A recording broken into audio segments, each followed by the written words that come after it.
Good morning, good afternoon to all. Welcome to the Set Them Free's Commission on the Status of Women 67th session panel discussion, Global Solidarity to Combat State-Led Violence Against Women.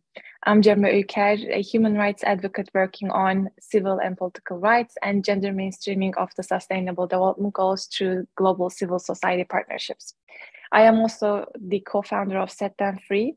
Back in 2017, we established this grassroots civil platform with 10 women board members, all coming from different professional backgrounds, with the joint mission of advocating for women's rights and girls' empowerment in Turkey through cohesive, peaceful, democratic ways, by indeed cherishing our differences of ethnicity, culture, or political opinion. Today, we are convened in this virtual event as Kurdish, Turkish, Iraqi, Afghan, Iranian women passionately advocating to uplift women's rights, girls' empowerment, and gender mainstreaming of United Nations priorities. Today, indeed, the second week of Commission on the Status of Women started, and this event is a part of the global CSW engagements led by the Journalism and Writers Foundation, a partner to this event, which I'm also the UN representative of. So last week, we had many events, and we have several more this week too. To share several reflections from the first week of Commission on the Status of Women, we had panels on intersectional violence against women in Turkey, increasing violations against women journalists, protecting women human rights defenders for sustainable peace and security, and talked about empowerment initiatives for refugee women. And listening to many different sessions with diverse speakers coming from different parts of the world who combat various forms of state-led violations, who live under one-man regimes, authoritarian leaderships, I once again clearly observed that the patriarchal, the discriminatory jargon that these state leaders manipulate the societies, the way that they harass impactful women leaders, human rights defenders, atrocity crimes that they commit to silence women advocates are all the same. And in this world, it quite takes faster than we imagine for democracies to slide back. And that's why we cannot turn a blind eye to the atrocities committed by states oppressing women. So our sisterhood, the establishment of global solidarities for our common mission to uplift women of all ethnicities, religions, cultures will definitely save us. And a very striking statistics that I would love to share. Recently, at the World Economic Forum, UN Women announced that it will take another 286 years to close the global gender gap. And I really don't think that we have that much patience to live, to wait for a life where we live in equal settings, in dignity, to have a life according to our own very choices, not depending on what is dictated by the misleading cultural, religious, social, or patriarchal norms. But as I mentioned, I really, from the bottom of my heart, believe that our call for solidarity is starting to getting responses, and we will be the ones winning this fight. So let's start with our panel. We will first hear from Azadeh, and very, very brief reflections. The brutal killing of Mahsa Jina Amini last September started a global movement, a call, a strong demand for freedom in Iran. And within weeks, Women Life Freedom hashtag hit the record on Twitter as being the most used hashtag in the history of this social media platform. And Iranian diaspora across the globe, along with other nations, advocates for women's rights, participated in these protests in more than 150 cities, which is almost in every corner of the world. And since day one, even though I know the region is very sensitive, carrying complex historical settings, which are quite challenging to lead a transformative, sustainable change. I personally had my full trust in this eruption because it's a women-led movement, which is shortly after joined by men as well, because the call for freedom to practice fundamental human rights is for everybody. It's a TikTok generation, as I always say. Their demand for liberty to live in dignity. We know that sometimes the price for freedom is quite heavy, as we just recently learned more about thousands of schoolgirls paying this due as they are subject to chemical attacks in school. So Azadeh Nickzadeh is an Iranian writer, director, producer, and a women's rights activist. Her brand is rarely heard human rights and women's empowerment stories and the misuse of religion to justify violence against women. She advocates projects on systematic and state-led violence against women, emphasizing on the power of storytelling to create the real-life stories of underrepresented female heroes to build global solidarity. Azadeh wrote and directed award-winning short films such as The Girl Sitting Here, Vida, The Ex, and produced feature documentaries including The Left Bank and Credible Fear. She has won multiple fellowships and awards, including Women Empowerment Fellowship, Asian Film Academy Fellowship from the Brussels International Film Festival, Athena Film Festival Writing Lab, and honorable mention at the Charlotte Film Festival Social Justice Films. Her feature script Dandelion is a Sundance Writing Lab and Austin Film Festival second runner. Azadeh, thank you so much for your presence today, and the floor is yours. Thank you so much for the great panel, and thank you so much for introduction. Yes, before I start, I want to mention that whatever I'm talking about is also true about women in Afghanistan, because they're facing the same tyranny. And, as you know, the Islamic regime in Iran has long been perpetrating crimes against humanity and particularly targeting women. The plight of women in Iran is a source of deep sorrow and anguish. I was born in Iran, and Iran is a country with intense social and political oppression.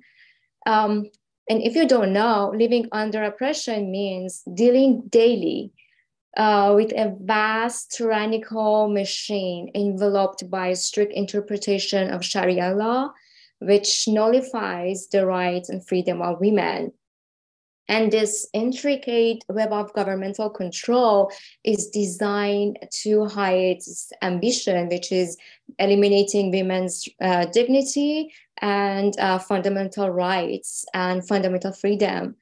And even there is an intentional lack of education and enforcement of the limited rights women have under Sharia law. And as women in Iran continue to be humiliated, deprived from their dignity, treated unfairly and unjustly. And to give you a better picture, I want to give you a personal example. Back in Iran, I was a well-educated, ambitious woman exposed to an advanced world of technology and innovation thanks to the internet. And yet, my reality couldn't have been farther from the ideal. Because of being a woman, I was valued less than a man, half to be exact. I would inherit half. My intelligence was perceived to be half of a man. My blood money was valued half. And to add insult to injuries, my body was also the battleground for gender-based discrimination against women. I was forced to wear hijab and cover my hair fully with a headscarf. And, walking in the streets could be traumatizing. because my appearance was scrutinized and judged harshly by security forces and the so-called morality police. I could face severe penalties such as imprisonment, fines, and even lashing if they were not pleased with my outfit.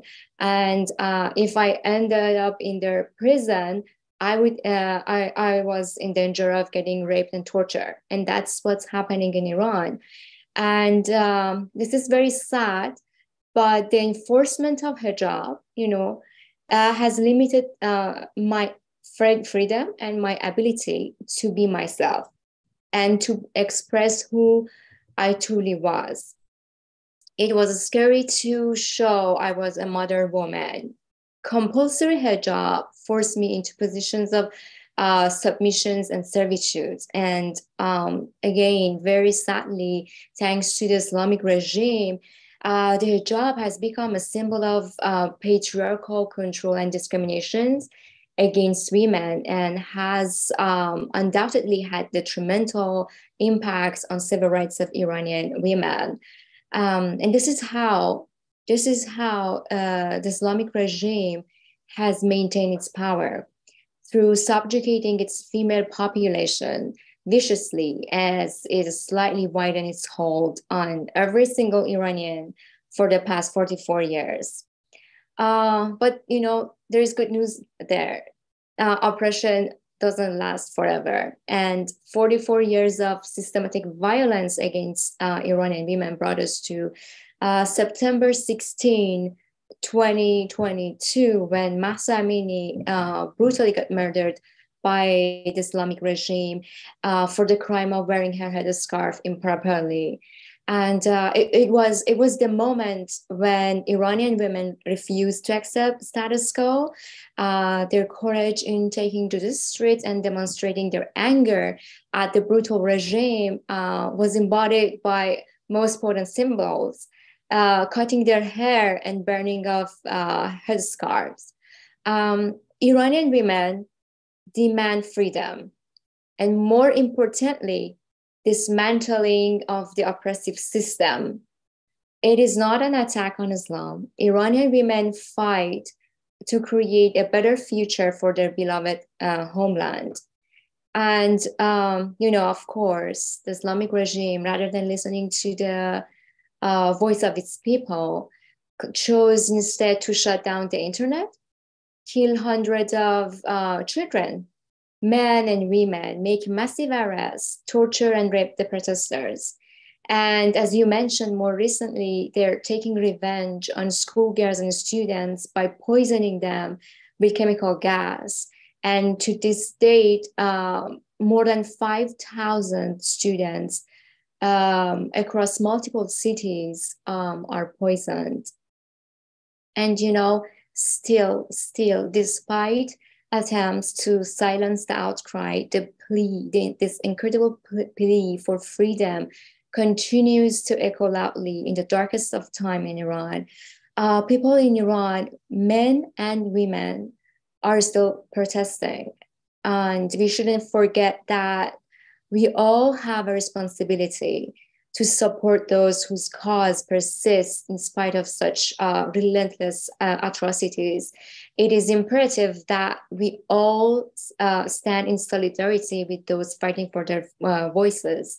And here, as a filmmaker, I really want to emphasize on the power of media and storytelling to create solidarity, because I believe that organizations, NGOs, studios, and storytellers, us, and also mass audiences, there are all important pillars to defeat dictators around the world. And let me tell you why.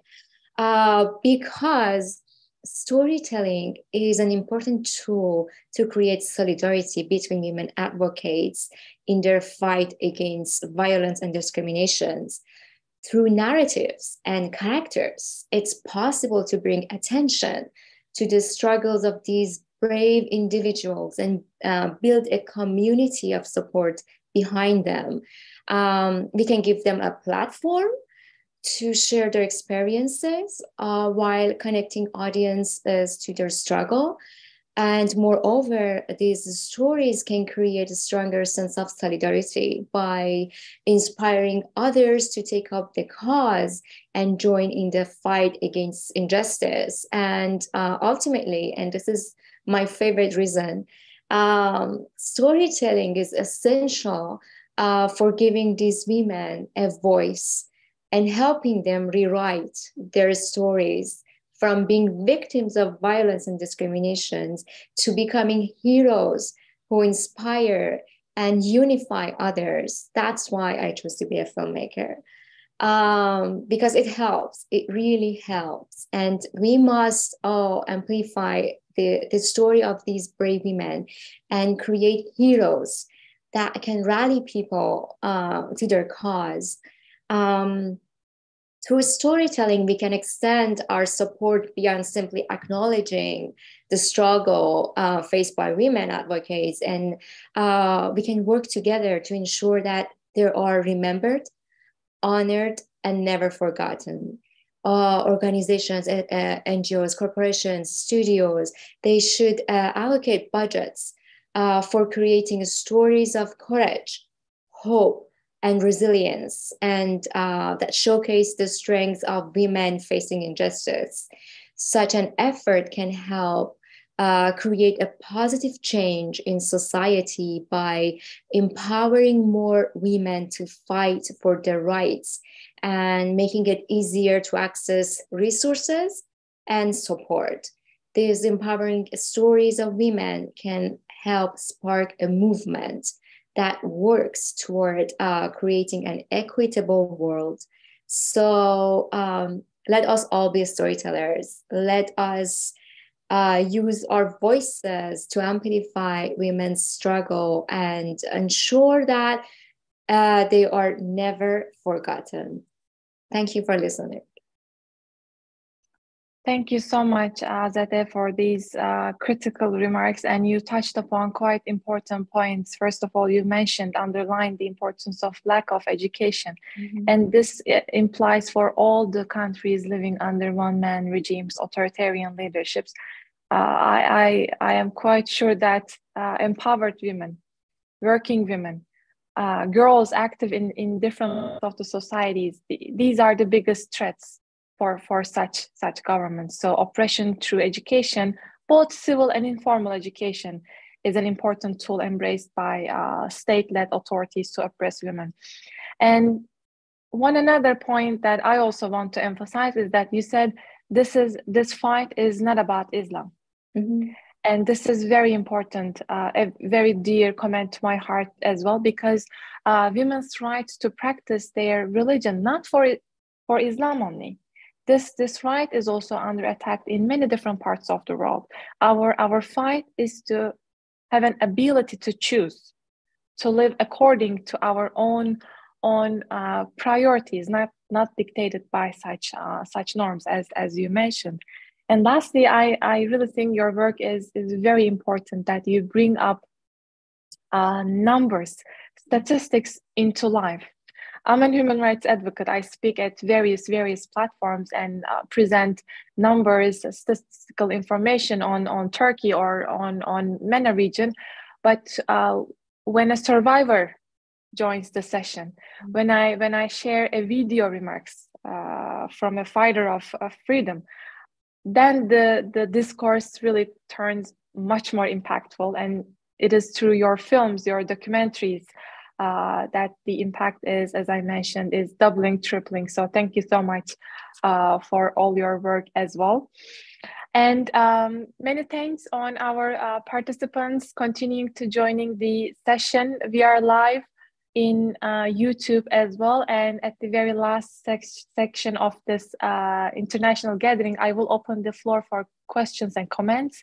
This applies to both Zoom and YouTube, but exclusive to our Zoom participants. Please write your comments and questions. I will kindly ask you to unmute yourself at the very last session of this discussion so that we can keep it more engaging and interactive. So moving on, We will now hear from Dr. Shilan. Shilan, I think Kurds are the mostly populated ethnic group without an internationally recognized sovereign state. Besides, of course, there are some regional governments, but please correct me if I'm wrong in terms of the numbers, but around 40 million Kurds are living in the MENA region with a high majority in eastern part of Turkey. I believe it should be around 14 to 15 million recently. Especially in eastern part of Turkey, Kurds' fundamental civil and political rights are systematically violated. Still to this day, there are many imprisoned Kurdish civil society members, politicians, just because of using their mother tongue makes them discriminated against. They are deprived of their liberty by alleged reasons. Just last week, I have hosted Hozan Cane, a globally known Kurdish dissident who have been through horrendous violations in prisons of Turkey. But despite all the risks that she still faces, even living in Germany, she continues to advocate not only for Kurdish women to live in dignity, but calls for a cohesive, peaceful societies for all.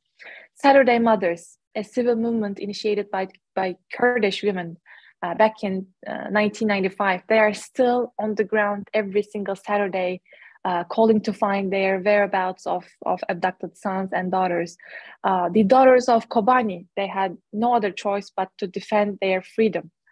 So I believe we have so much to learn from Kurdish women, and now we will tune into your remarks. But for our audience to know more about you, Dr. Shilan Fuat Hussein is currently a Marie Curie postdoctoral fellow in the field of gender studies and cultural analysis, and a senior consultant for gender-related issues in societies. She was previously a visiting fellow at the Washington Kurdish Institute and a doctoral fellow at the Geneva Center for Security Policy based in Switzerland. She's an interdisciplinary academic and works on a variety of topics. Among them are cultural representation, production and practices, gender-based violence, state policies enhancing female equality, female genital mutilation and arranged enforced marriages, the social impacts of masculinity, and multi-identity and culture in the diaspora. Her current work sits at the intersection of sociology and cultural analysis and its symbolic relevance to modern society. Shilan, the floor is yours. Good afternoon, everyone. I would like to start off by saying what an honor it is to be speaking on this panel today with so many accomplished women who are committed to increasing women's equality as I am. For my presentation, I will be speaking on Kurdish women advocates and their role in creating global solidarity to combat the global increase in women's human rights violations. As a Kurdish woman myself, and also a PhD cultural analyst who has written extensively on the role of women in Kurdistan liberation movement, there is a lot I could obviously say on this topic. In fact, enough to fill several hours, but for the sake of time, I will try to give a brief overview for those who may not be familiar with the multifaceted role that Kurdish women have played in the political space and culture of Kurds in particular. At the outset, I believe it is helpful to begin with the basics of Kurds, who Kurds even are. They, or shall I say we, are an ethnic group of around 40 million people spread out primarily over 4 different countries: Turkey, Iran, Iraq, and Syria. These 4 areas called Bakur, Bashur, Rojhelat, and Rojava in Kurdish, north, south, east, and west, overlap and form an area most Kurds consider to be Kurdistan, a country that exists in the popular imagination of many Kurds, but unfortunately is not recognized by the current international state-based system. And this is where we find our first issue, which is that since The Kurds lack a state of their own. In many ways, they are subject of the dictates of the four states overlapping, or some might say occupying Kurdistan. Historically, this has created a range of challenges as Kurds have traditionally had their language banned by the dominant ethnic groups of these states, and their culture has not been recognized. This has led to a range of laws meant to subjugate the Kurds and included everything from banning the Kurdish New Year, Nowruz, outlawing Kurdish music, and making it illegal for Kurds to give their children Kurdish names. You also have comical examples like when a city in Turkey changed their traffic street lights from red, yellow, and green, which are the traditional Kurdish colors, to red, yellow, and blue, and caused many car accidents as drivers didn't know when to start and stop. Predictably, that plan was obviously short-lived. Because of the cultural suppression of Kurdish identity, and in some cases, outright attempts at genocide against the Kurdish people, made most infamous when Saddam Hussein used poisoned gas against the Kurds. Kurds have struggled to ensure they receive their full human rights. On the front lines of that struggle have been Kurdish women. This is for a myriad of reasons which are complex, but the shorter explanation for it would be that women serve a unique role in Kurdish culture, where despite being in the Middle East and come from socially conservative families, many of them grow up in families where mothers are the dominant and central figures of daily life. This strength that a young Kurdish girl witnessed in the sphere of the home and personifies itself in their mother's rebellion against patriarchal dictates of the father, oftentimes then extends when they reach adulthood to believing that their voice inherently matters and belongs in the public sphere. In the same way, many young girls watch their mothers rebel against the male patriarchy by telling them the importance of studying and marrying later in life. Then they also rebel against the state that wants to deny Kurds their full rights. As a result, for decades, women have been at the front lines of the movement for Kurdistan's freedom, which has seen many of them take heroic stands on the political principle, and sadly, many of them be killed or jailed for defending human rights. The list of women political figures from the last few decades is rather long, but a non-specific summary would be that you have had women defy dictators as members of the parliament, go to prison for making protest art or Kurdish music, be on the front line as armed resistance fighters and guerrilla leaders, lead social revolutions, and push for gender equality, become well-known poets who celebrate sensuality in a culture that usually hides it, and become novelists who challenge the gender norms and male patriarchy that tries to stick them back into the boxes from where they have burst out of. Just in the last few years alone, you have had the brave Kurdish women like Nurem Durak be jailed for singing in Kurdish, like Zahra Dogan be jailed for her paintings against authoritarianism, and like Zahra Mohammadi be jailed for trying to teach little girls to speak in Kurdish. Oftentimes, the news about Kurdish women can be paradoxical, mix of inspirational heroism and depressing outrage, as you see many of women taking principled stances against dictators and regimes which do not respect their basic human rights. And yet their story largely go unheralded in the West, when they are in fact everything that the most Western nation says a heroine should be.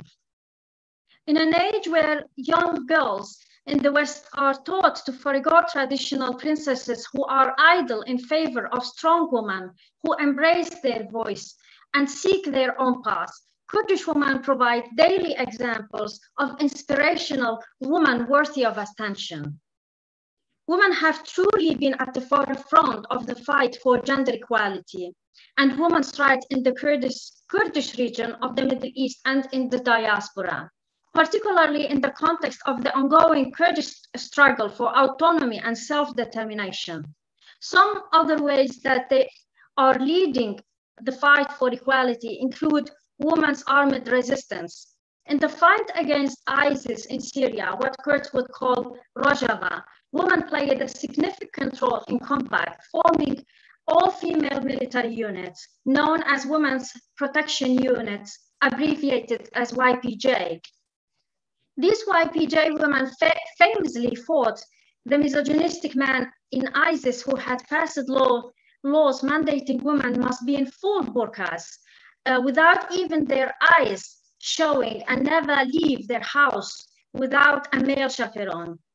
The sight then of these unveiled Kurdish YPJ women with AK-47s meeting these ISIS militants on the battlefield was about as close as you will find to the cliché battle of good versus evil in modern life. The success of the YPJ has also challenged traditional gender roles and helped to break down societal stereotypes about women's capabilities throughout the Middle East and spread to areas beyond Kurdistan and into neighborhood countries, Arab, Turkmen, Assyrian, and Persian communities. But even these YPJ women took inspiration from other Kurdish parties and women in different parts in Kurdistan, whether they be Komala or PDKI women in Rojhelat, PUK and KDP women in Bashur, or HDP and guerrilla women in Bakur. And all of them often work in union with human rights activists and international NGOs who are constantly advocating on behalf of women's rights in Kurdistan. Kurdish women in Syria or Rojhelat also established a co-chair system that mandates that in every position of government, there must be one man and one woman sharing equal power. As a result, all local councils and political parties have women in leadership roles and equal gender parity at a time when most Western liberal nations still do not have equal numbers of women in political office. Women have also established a new science called genealogy, translated as women's science, which seeks to center women's voices and concerns into a new academic discipline and study all the ways women have historically contributed to society and why their roles in public life are so vital to the success of any society. Genealogy posits that it is not just that women deserve equal representation, but that they are necessary in order for any community to thrive, as they bring unique attributes that are inherent to them as women. You also have the current protests in Iran or Rojhelat that have been going for many months and which began with the death of a Kurdish woman, Jina Amini, in morality police custody, and then sparked a nationwide movement of not only Kurds, but Baloch, Awazi Arab, Azeri, and Persians for more women's rights in Iran and an end to the mandatory hijab laws there. The leading slogan of the movement in Iran right now is the Kurdish phrase, Jin Jian Azadi, which means woman, life, freedom, and has now been chanted in global parliaments all around the world.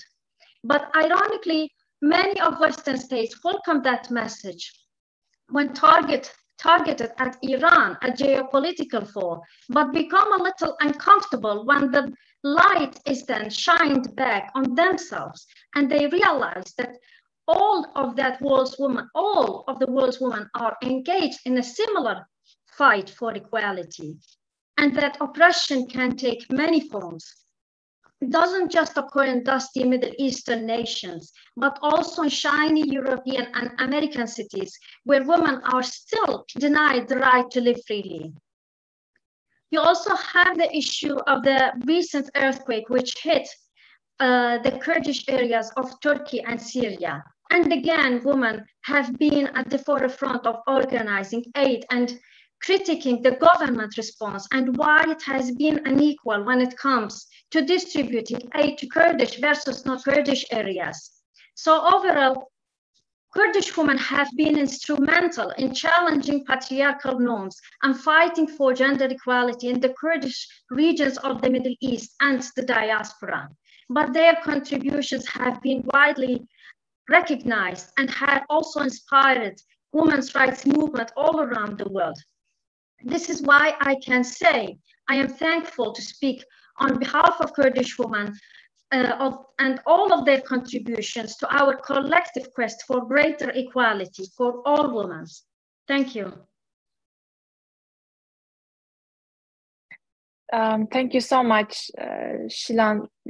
Your presentation was great to inform our audience, maybe first-time listeners, on Kurdish women to receive more information on Kurds living across the MENA region. And you presented quite interesting real case studies from the life itself too. Especially, it was quite absurd, but even I didn't have any idea on the changing of traffic lights in the region, just because people even, states cannot even tolerate to have colors represented in the region. This is a very, very plightful situation.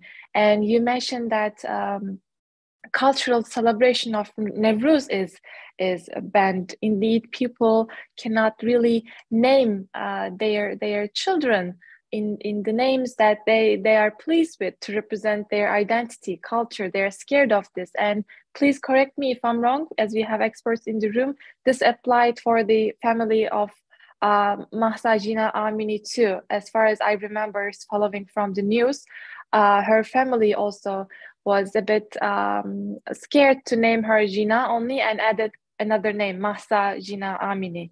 A very recent example, unfortunately, that triggered the world, lit a light for this global movement.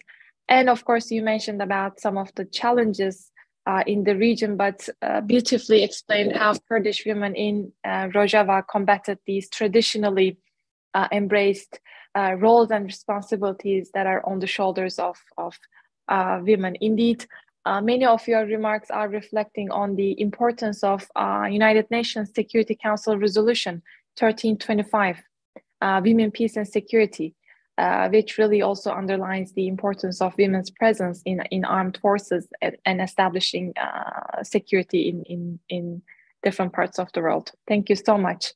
I'm pretty sure we will have more reflections on your remarks at the end too. But moving on, we will now hear from Fatima and her remarks about Afghanistan. Today, indeed, marks the 540th day. Since the beginning of CSW, in every event, I unfortunately add another day to this horrendous number. But it's been 540 days since all girls living in Afghanistan are banned from schools. Women also deprived of their right to access quality education. Mass killings of Hazara women and girls are again taking place in schools as a result of armed attacks. Taliban's takeover really caused an unprecedented step back in women's rights in Afghanistan. And many women human rights defenders have been executed. Their whereabouts are unknown. But like Kurdish women, like Iranian women, like Turkish women combating different atrocities in prisons, despite all these life-threatening situations, women literally being washed away from the social life, we still see the brave resistance of human rights defenders, women defenders in Afghanistan. So we will now hear the remarks of Fatima Ahmadi, who is a fellow and adjunct professor at American University School of Public Affairs in Washington, D.C. Ahmadi has managed numerous development partnerships to enhance women's and children's situation in Afghanistan through activism for women's rights, including diverse voices in the peace processes, involving prime actors to protect children's rights and youth engagement in peace building. Ahmedi worked as a senior peace process at the United States Institute of Peace. She led projects with grassroots groups, journalists, women, and Afghan international officials for the anticipated peace processes in Afghanistan. She also led the first kind of synergizing nonviolent action and peace building program in Afghanistan that trained young people in nonviolent responses to the protracted conflict in the 8 different provinces. Fatma, as an academic, as a practitioner, it's great to have you among us at this important and timely conversation. Please, the floor is yours.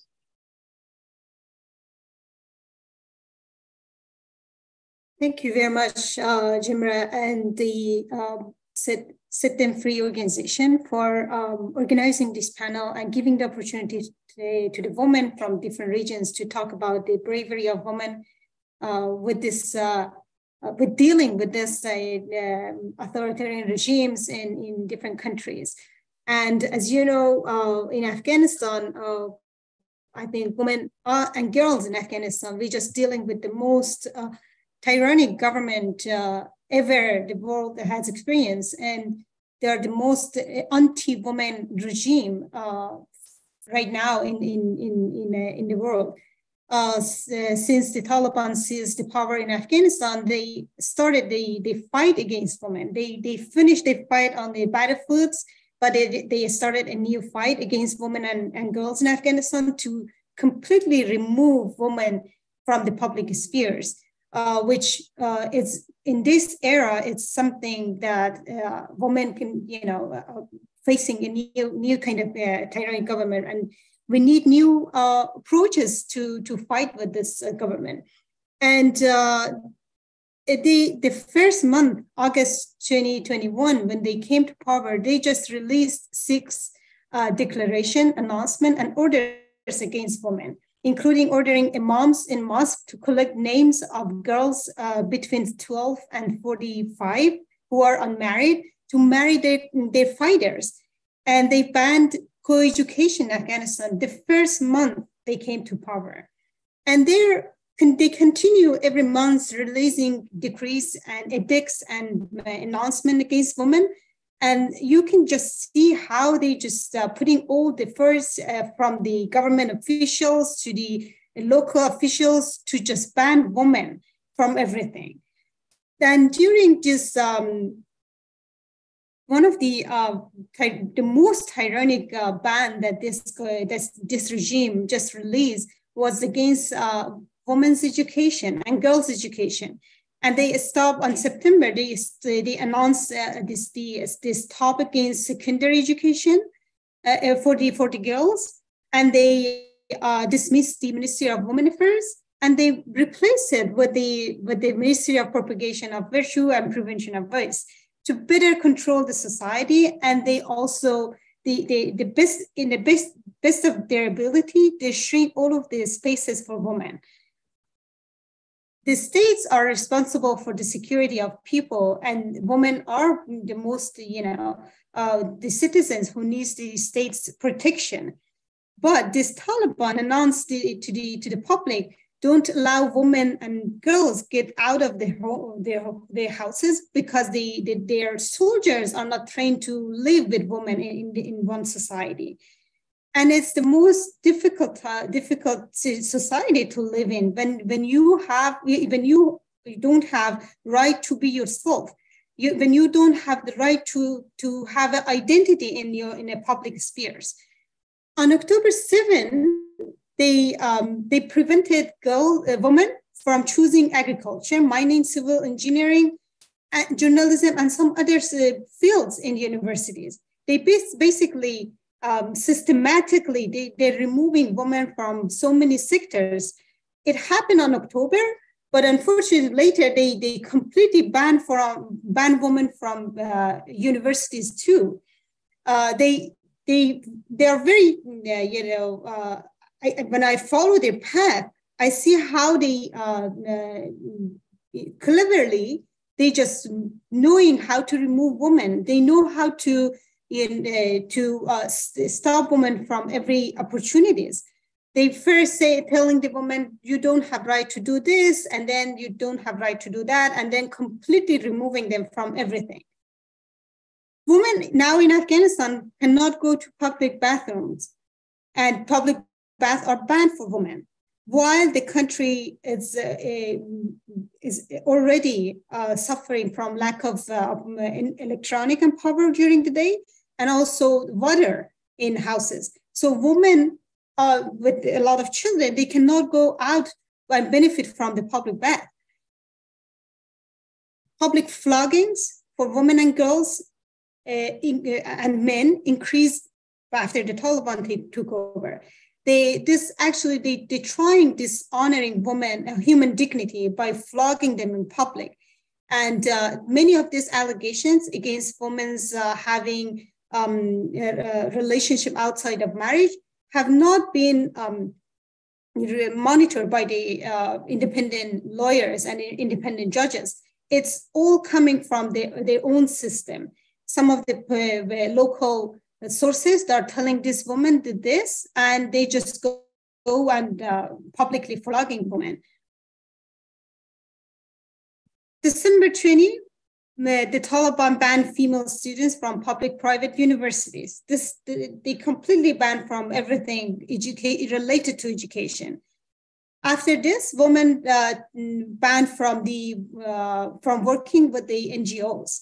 And they went and announced to many of these landlords in different provinces and districts to not rent their places to women businesses.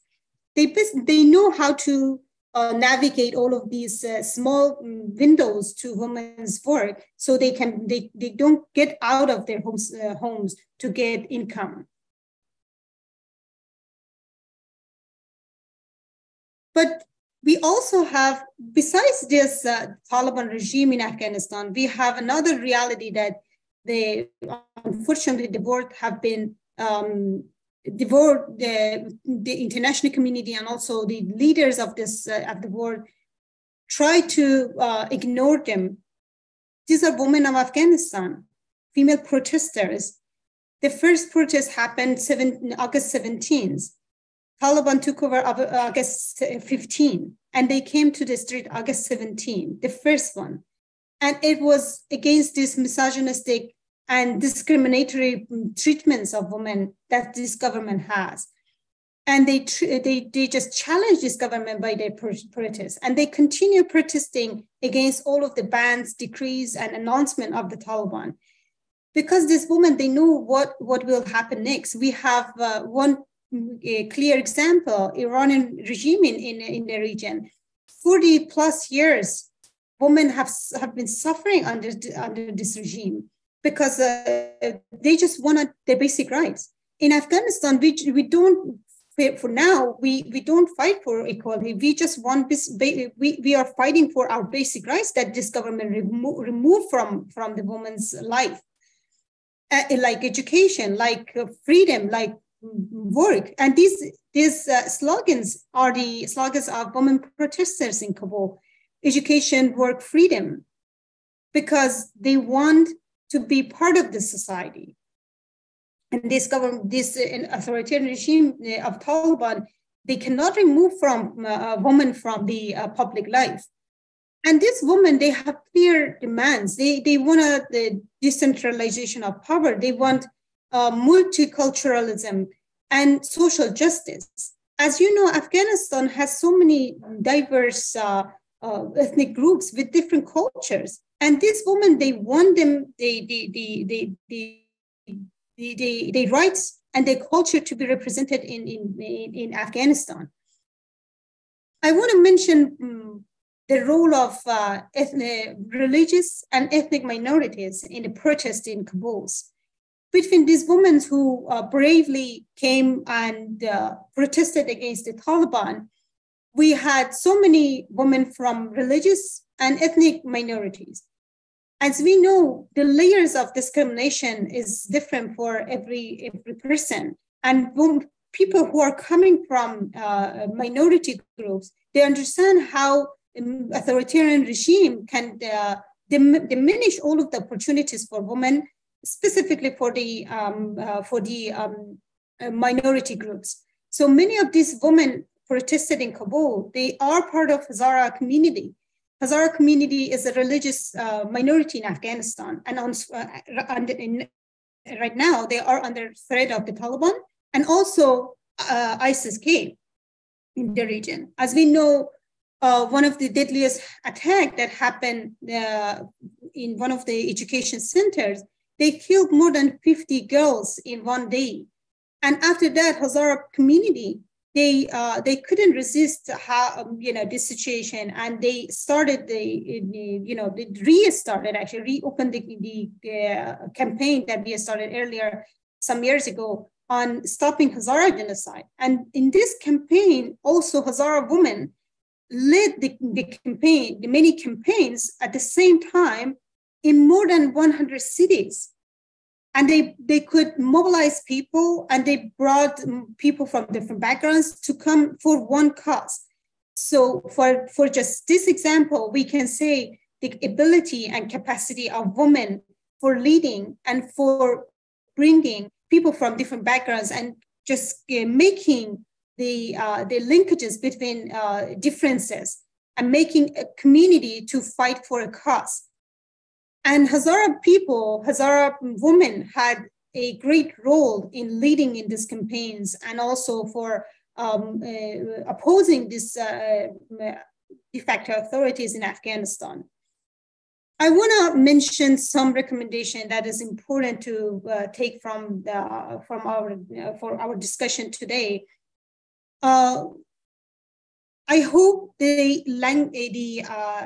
language that I'm hearing from the diplomats and also from the politicians change about women of Afghanistan. They every time we just going to them and criticizing their statements and silence, they just telling us we don't have an alternative to the Taliban. But I would say women of Afghanistan are the alternative to the Taliban. Why we are ignoring them? Because they're women? Because of their gender?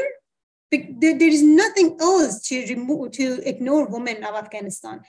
These are the people that stand against this regime that is fully armed, and they went to the streets without any support from the local authorities, without any support from the community, without any support from the international community. So how are we just ignoring them and telling to the world that we don't have alternative, giving them opportunity to just tell you how we can combat this regime in Afghanistan, including women of Afghanistan in programs related to women's movements, because these are the people just initiated movements while the world were just thinking how to go and talk to this regime. They started movements underground when they didn't have any resources. So these are the people, experts, who can tell us what kind of movements are successful and how we can go ahead with the combating regimes like Taliban and Islamic regime in Iran. And everyone in your countries and organizations that you are working, if you're hearing someone just telling about legitimizing the Taliban, go against them. Be in our side and be our voice from women of Afghanistan. And this voice is the voice of people of Afghanistan. This regime is not something that we brought to Afghanistan. It imposed to people. So be with us in our side to remove this regime from Afghanistan. Thank you very much. Thank you so much, Fatima. You spoke of very important points. First of all, it's a harsh truth, but we have to acknowledge that Afghan women are enforced to be invisible like you said, they are banned from having an identity of their own. And you spoke about the diminishing minority rights, especially against Hazara community. It's very important. This community is subject to intersectional violence. They are double marginalized because of their ethnicity plus religion. I mean, practicing a different sect in Islam. So it's a very troubling example of how communities are in fact facing atrocities at the same time, both because of their ethnicities and religion as well. Last week, I have hosted Azra Jafari at one of my other panels, and she's the first mayor of Afghanistan from the region of Nili. Reflecting on your remarks, she also said that even she was the first woman mayor in that region, people still called him Mr. Mayor. See how striking is that? They see a women presence in the office, but they still step back from giving her necessary budgets to do her job properly. She even shared some anecdotes where society leaders were telling her that they do not expect much from her, which really means that they chose her just because of having a women presence, just with the aim of making some corrections, a PR in the global arena. But we know that when it's not a meaningful participation, it doesn't mean much for us. We want the capacity to practice our roles when we're taken to the decision-making bodies. Thank you so much. We'll come back to you in the Q&A session. And please do continue posting your remarks, questions, comments. I do see them and we'll bring them up in the last session. Now let's go to Kurdistan region of Iraq, as we have Chira Abdullah, whom we will shortly hear from her own expertise from the ground, as she's a practitioner working on creating cohesive societies through fostering women's rights, women's participation, and youth participation in the civil society. She's an engineer and community activist. Her passion for serving her community started at a very early age. Chira worked as a volunteer for many years in the education, culture, and health sectors to help her community and those affected by the war in Iraq, especially women and girls, where she has 7 years of advocacy experience.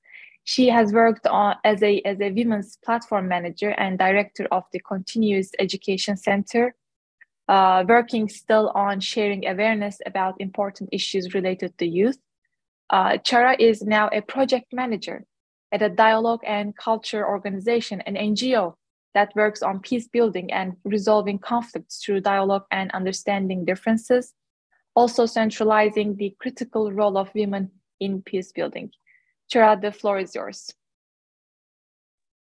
Thank you, everyone, for your wonderful messages. There are so many unknown informations, actually, in which I have to, not forget as a woman to work more on it. Now I will share my screen because I have managed PowerPoint.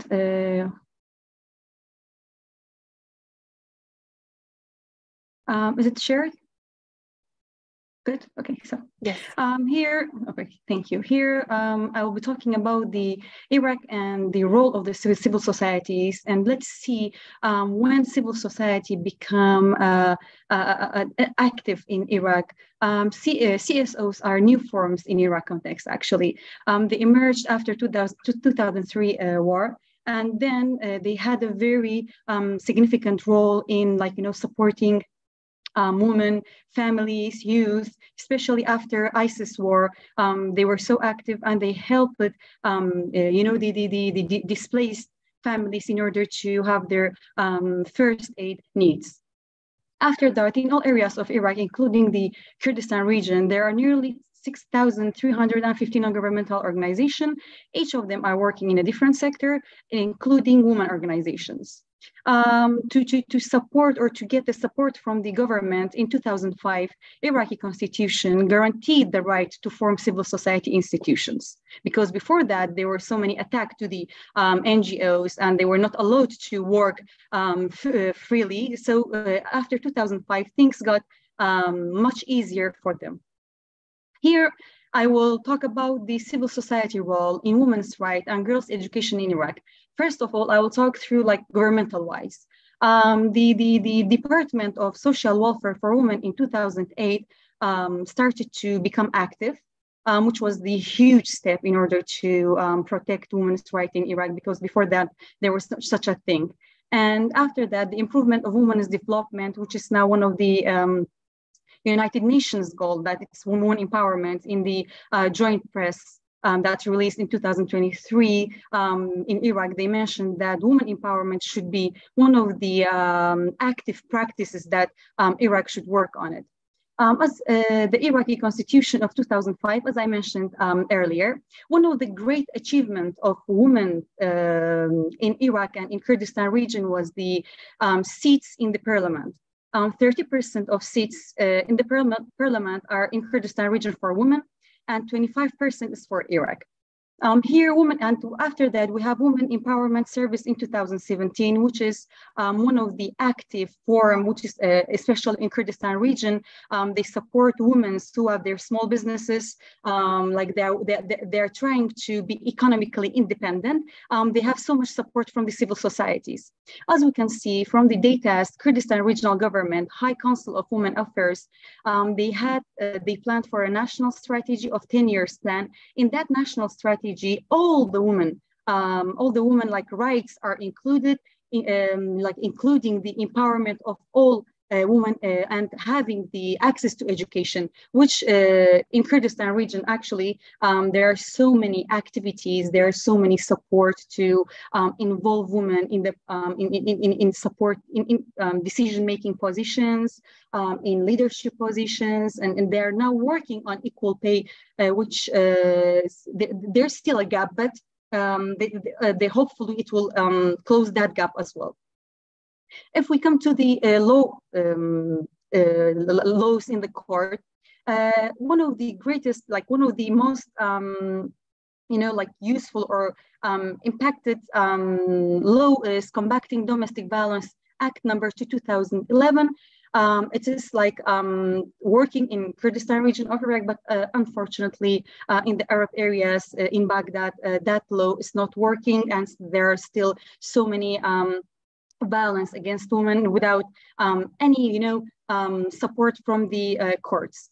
We have hotline in Kurdistan region as well, which is 122. While any woman faces any violence, they can call that number, and the Combating Domestic Violence office will go and help them in order to rescue them. And we have female genital mutilation, which unfortunately in Kurdistan region was high before, like sharing awareness through civil societies, but now hopefully it has reduced to from 23% to 10%, and it's forbidden by law.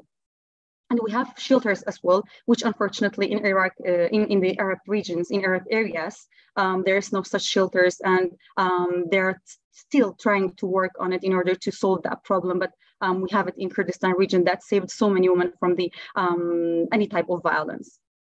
Here we have society.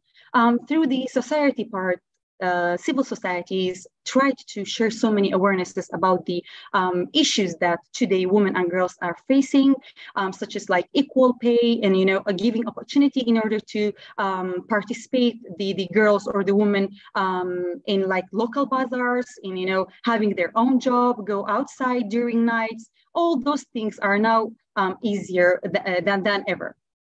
And focusing on the important issues of women that have been considered as a flaw for many years, not rights. Unfortunately, in Iraq generally, like violence or beating is accepted by the woman as a men right, it is like suppressed, like you have to be silent and you have to accept it. That's the nature of like our marriage.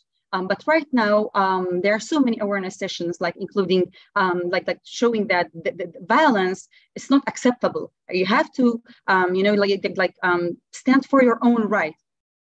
And we have social media campaigns, which is like one of the active campaigns, because based on the data that we were working on recently, many of the violence are now electronic violence, unfortunately. So there should be a social media campaigns as well in order to know how to deal with those victims. As educational wise, there were so many courses supporting the women in the camps, supporting the girls in the camps, because of the situations that are happening in Iraq. Like, unfortunately, crisis over crisis, war over war, like there are so many gaps that formed during these years that it needs a very, very hard working altogether in order to fill up those gaps. And we have the illiteracy training, school inside camps, girls reading session, opening laboratories in order to give the youth the opportunity to be educated. If they're living in the camp, they have to be educated, because it's not their it's not their need, like it was not their choice in order to live in the camps or to see those traumas, actually, because I have experienced it. Like I don't know how to express it. The situations were so unimaginable, actually. And we have educational funding, which is a very effective way of like supporting youths or women who are like very active, or they're so smart in school, but they don't have the economical power in order to continue. So we give the civil societies give the fundings as well, and the literacy rate thankfully is increased from 2030 till 2070. Then the challenges that we as a civil societies or as NGOs face in Iraq are like lack of trusted data. Like while you want to work on something or on a issue, you don't have the trusted data. The government don't give you the trusted data in order to see how effective the outcomes will be if you are working on something. There's the interference by the political side, unfortunately. There's a tribal and religious interference. There's inadequate implementation of laws. Like in Kurdistan region, some of the laws are working. It's the same law. It's not working in Iraq, in the Arab regions, which is also a very it makes a huge gap. And we have also the cultural norms in rural areas.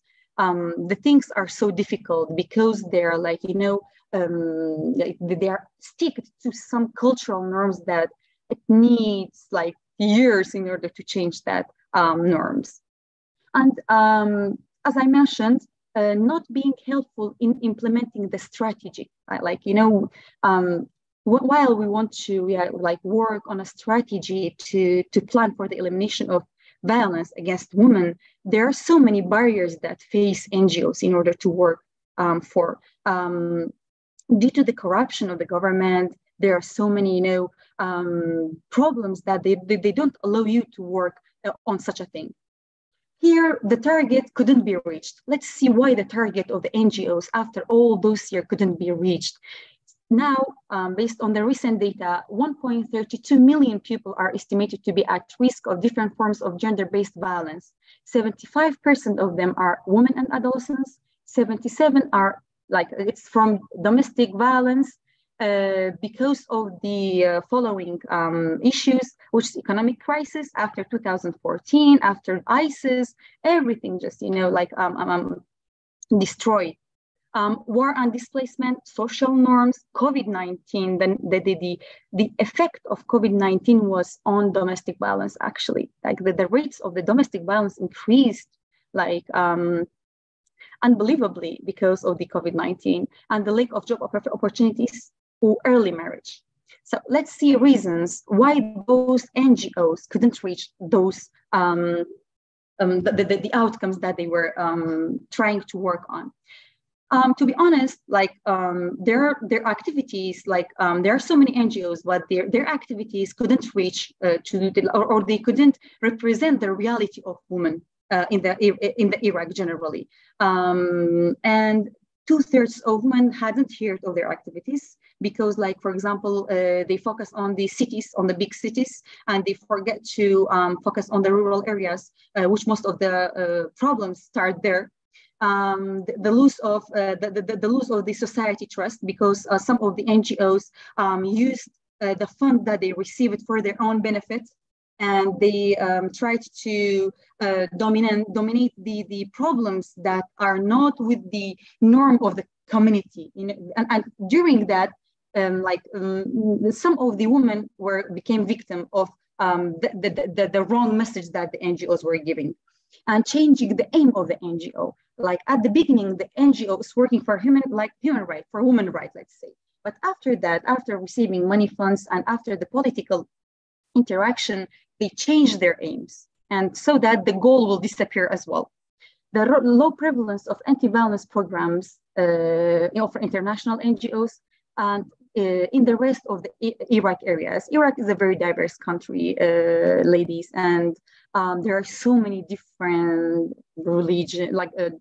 ethnicities, and beliefs, norms. Like it needs a very long strategic plan in order to avoid these conflicts actually.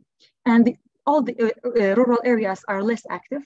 Because they cannot reach to the NGOs, and NGOs cannot reach them as well. There's an adequate CSO and employee modernization strategy. We are still the same. Like there's no update in our NGOs for the employees and for this and updating the employees and the NGO as well, because now the problems are different from 10 years back, right? Like, so they have to update themselves in order to give the right solution to the problems. The lack of adequate solution for root causes. We have to focus on the root causes. Unfortunately, most of the NGOs, they don't focus on the root causes. Like they come and they give, for example, a session, and they don't take feedback, and they don't evaluate the outcomes. What causes like the violence? Why the family shouldn't support their daughter, right? Because here we have a very problem with the family support. When the daughter get married in Iraq region, you don't have to come back, and if your husband is violating you, you have to accept it. Like we have to focus on the root causes in order to give the best result, and they work randomly. Without considering the geography of the group that they are giving the session. So let's see what we can do as NGOs, as activists, in order to avoid such things. Education. For me, the structure of every community starts with education. Education is everything. Education is attitude. Education is the way that you talk. Education is the way that you ask for your right. Unfortunately, Iraq's education system is very unsystematic, and after COVID, it's it has a very it's not that professional in order to give that best practice of the education to the girls and women especially. And security and peace. Unfortunately, security and peace is not available for Iraqi women. Family support.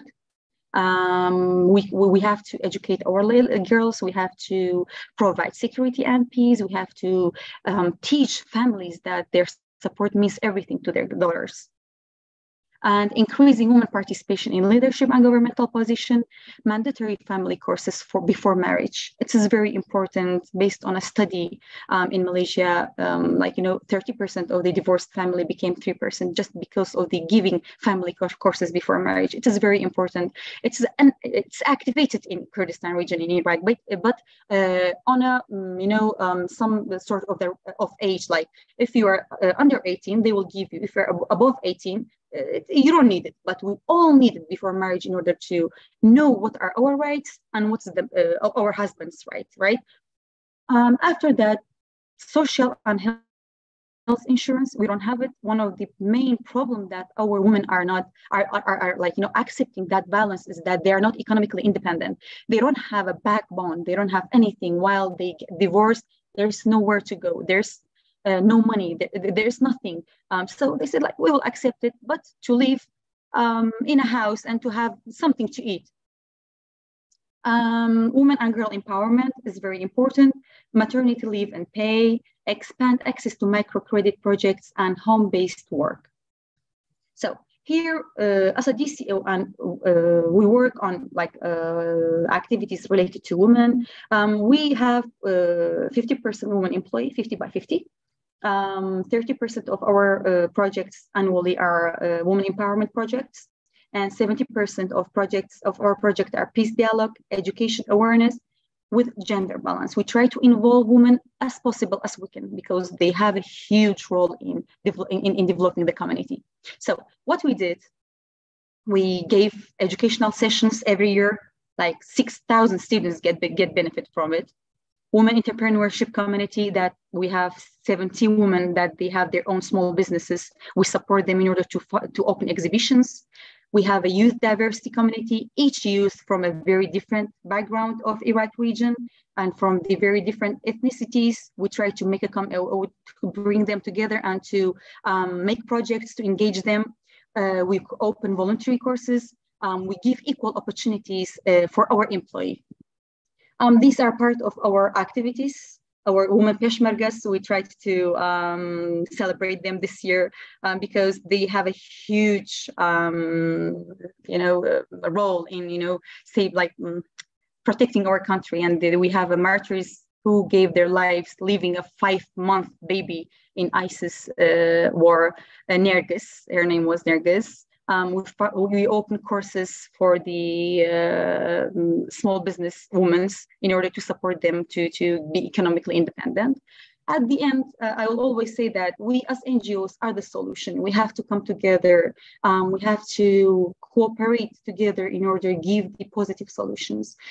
I always say that please let's give our girls an opportunity in order to expand toward the world, because like here there are so many passionate girls. They need to work, they need to give their speech, but there's a very few opportunities for them, and here together we can make that change.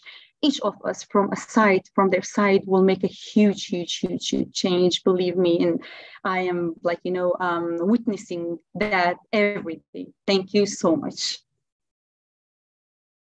Thank you for your remarks. That was a wonderful presentation. As a practitioner, as you talked about the civil society best practices and stress some of the blank areas where CSOs must be indeed more impactfully involved in to close these gaps. All your remarks reflected on the Sustainable Development Goal number 17, global partnerships to close the gender gap. And interestingly, you said 30% of parliament seats are held by women parliamentarians, decision makers. Even though we, of course, aim minimum for 50, I just want to say that this is a quite good number, because UN Women recently announced its 2023 statistics for women in decision-making positions, women in parliaments, and Iraq hits the first 1/3 of the countries who are listed. So congratulations, and looking forward to keeping it minimum at 50%. But very importantly, you also said that there is a lack of gender-sensitive data, which we have academics on the board, civil society members. It is quite important to have that tool in order to facilitate meaningful civil society contributions, targeting the full implementation of the SDGs, Sustainable Development Goals. So thank you so much, Chira, for your presence today. And coming to an end, as I mentioned, we will now reflect back on some of the comments. My panelists, as we convene this meeting on Zoom, they do not see some of the great comments from YouTube, so I just want to read them out for everybody. Farjan says, hello, thank you for creating awareness. Jandan says, greetings to the brave women who seek and defend their rights. Denise sends regards. Amani, I support women fight for their rights. Many more greetings, thank you notes from Melike. She says, thank you for creating awareness as well. And Sadri, a great he for she advocate in the Turkish American community, he says, thank you all for highlighting all these important information. It is educational and eye-opening. We hope and pray that one day most of these issues, if not all, will be eradicated. Great work. He sends his regards as well. Thank you so much to all. And to break the ice, if possible, we have 2 questions from the audience. If Lisa is able to unmute herself, I would love to have her to raise up her question. If not, I will just read it out loud. But let's just see if Lisa is able to join us. Yes, hi, I'm here. Hi, please go ahead. I was wondering how we could see some of the films that Azadeh Nexeda has directed and produced and written. Thank you. Yes.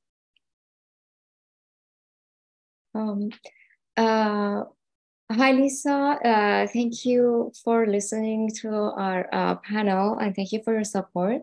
Actually, the best way is my website, which is my first name and last name, azadehnexeda.com. And people can go there and see teasers and examples of my work there. Thank you.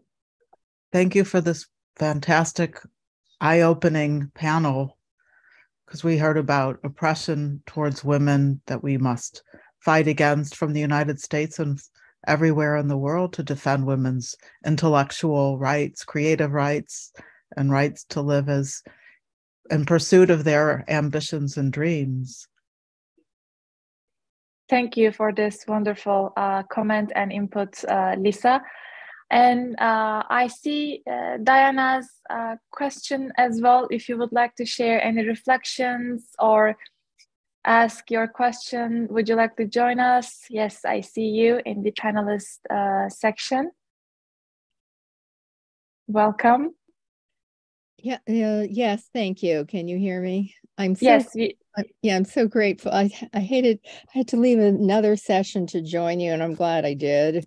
Not because of leaving, but just because of your presence. And I've made noted of your names and so on. I'm a professor at the State University of New York, and certainly we might be able to continue to have some of your presentations at our college, and so I've done that. It would be helpful to me in continuing my knowledge growth and teaching to access any writing or documents or reports that you have produced or would recommend.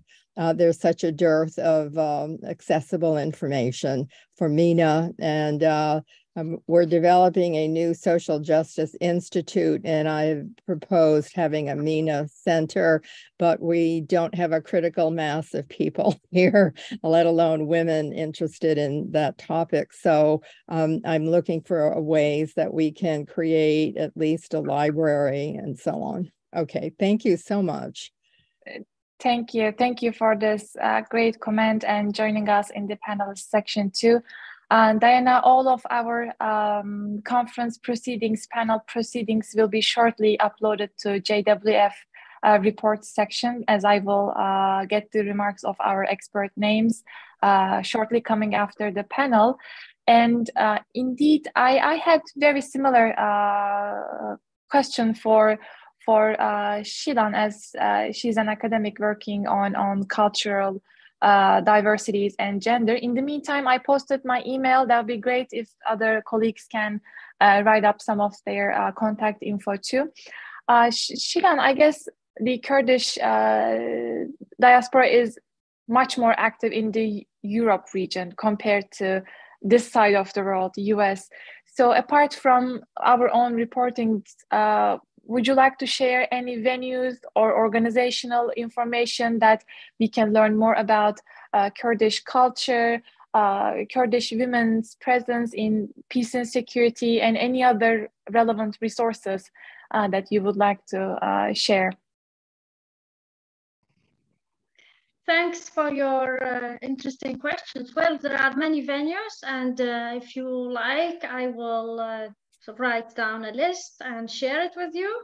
There are institutes, centers, women's group in the diaspora, and Kurdish women are connected, and we share our experiences. There are also Kurdish women's academic groups. So really there is a lot to say about this.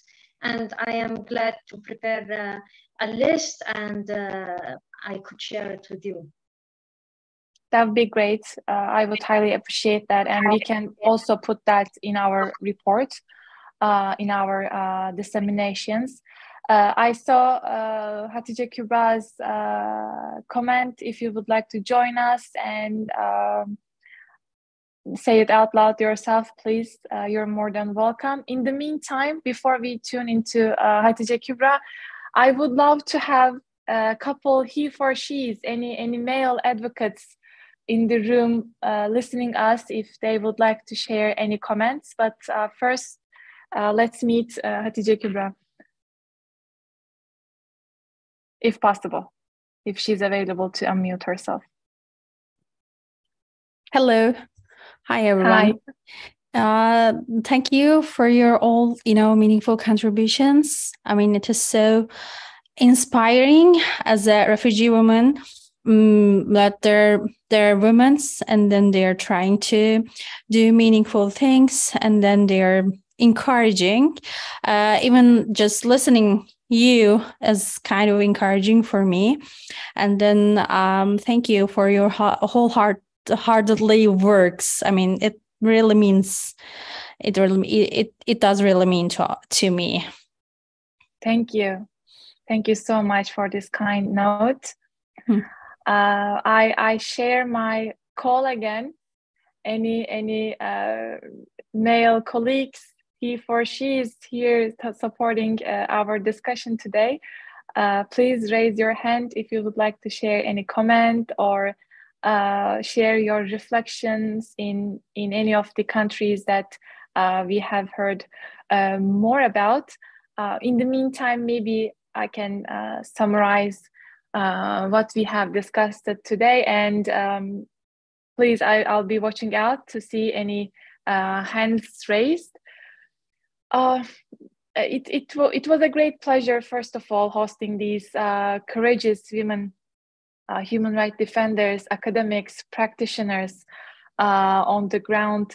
We started our discussion with Azadeh and talked about the crimes against humanity faced by Iranian women and their pivotal role in leading a global momentum, and also importance of storytelling to keep the global action alive for our causes. That was an extreme pleasure, Shilan, to meet you, have your expertise represented at this panel discussion. As I say this quite a lot, the global community has a lot to learn from the fearless advocacy that Kurdish women are leading, despite all the challenges. And you talked about some of the barriers in their presence, as well as the best practices that they are leading to combat globally increasing women's rights violations.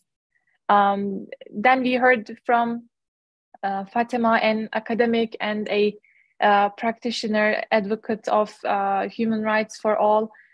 She presented us a status quo from Afghanistan, talked about the plight of women's rights and girls' empowerment under Taliban rule. Thank you so much for informing our audience on the violations that Hazara community is also combating. And from Chura, we heard of several best practices and the gaps in civil society that we should be filling up. And Maybe lastly, we can have Shinali, Power of Women, if in case you are available to join us and share one last comment and or question, if you have one, to any of the panelists, then I will wrap up. Hi. Yes, Hello. thank you so much. I didn't get to fully see the whole session, but I was reading about it as well. So thank you for what you all are doing. I saw the session beforehand. I wanted to attend, so I made sure I got a chance to come. I agree with all of you about storytelling, which is the silent reinforcer of societal norms. And we have to get these stories out there. And us as women, we need to start hearing our own stories of other women. And we also have to invite the men. For example, if your dad or brother, your husband or your friend is very supportive of you, or your son, you have to bring them into the conversation instead of trying to change all the other men who are against us. Like, start bringing the men who are already supporting us women into the conversation. And I feel like storytelling using music, media, and entertainment is the way to go, because that's thinking outside the box. And we're really sharing our stories, and we are also being our own audience.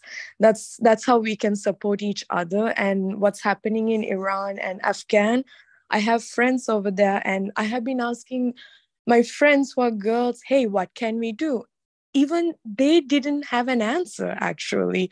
They just sent me links to some activists raising funds, which is incredible. But I think we need a Band-Aid for the problem, but we also need to figure out what is it that we can do from a root cause point of view to really address these issues. And I really think us coming together as women, supporting each other, creating that safe space, and giving each other that encouragement and support, we really can, and we do have hope, and we really can make a change.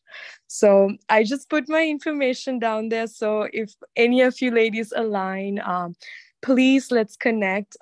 It's time for all hands on deck. All of us are needed right now. So thank you. Thank you so much for these courageous and encouraging remarks. That was a great, valuable input to the closing section of our panel today. In the meantime, I will ask my colleague to share Set Them Free's Twitter account in the chat box, if possible, because we've been tweeting about this event, and we'll surely again share the YouTube link, which we are on live stream as well, and the recording will remain there. All of my panelists are very much active, sharing their expertise on Twitter too. Please do follow us. And last remarks and reflections from my panelists. Shaneli also shared very important action-oriented points. Anything you want to add on before we wrap up the sessions? Please just unmute yourself and dive in.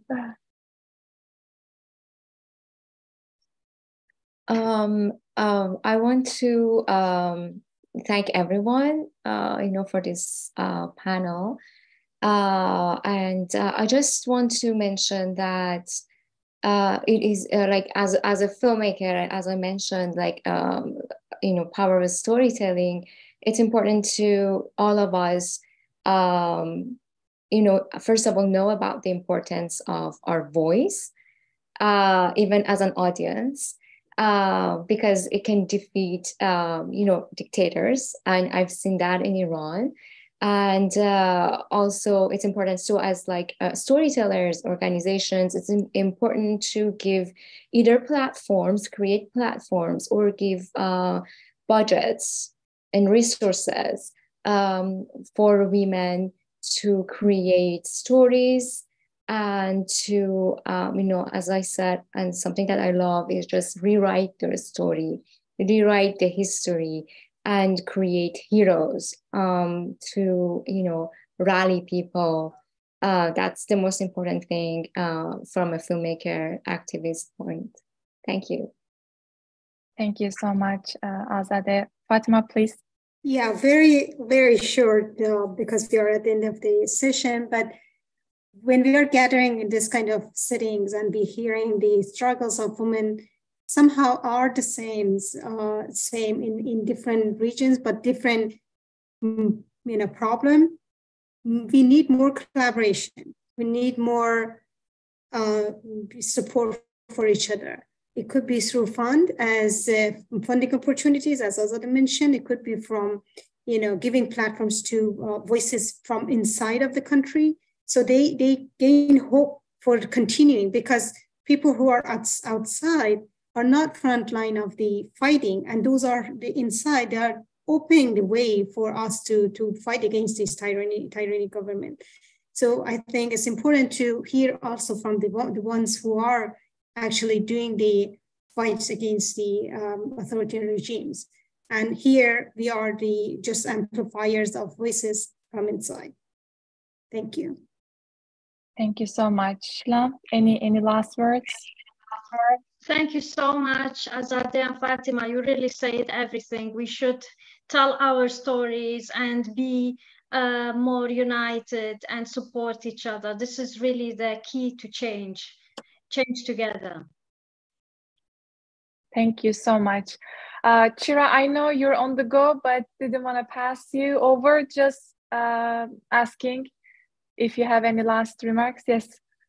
Thank you so much, all. It was very nice to meet you all. And I hope that we all together one day sit and talk about our achievements together for a better world, for a better women society, and for better education and future of our girls. It was very nice to meet you all. Thank you, Jemre.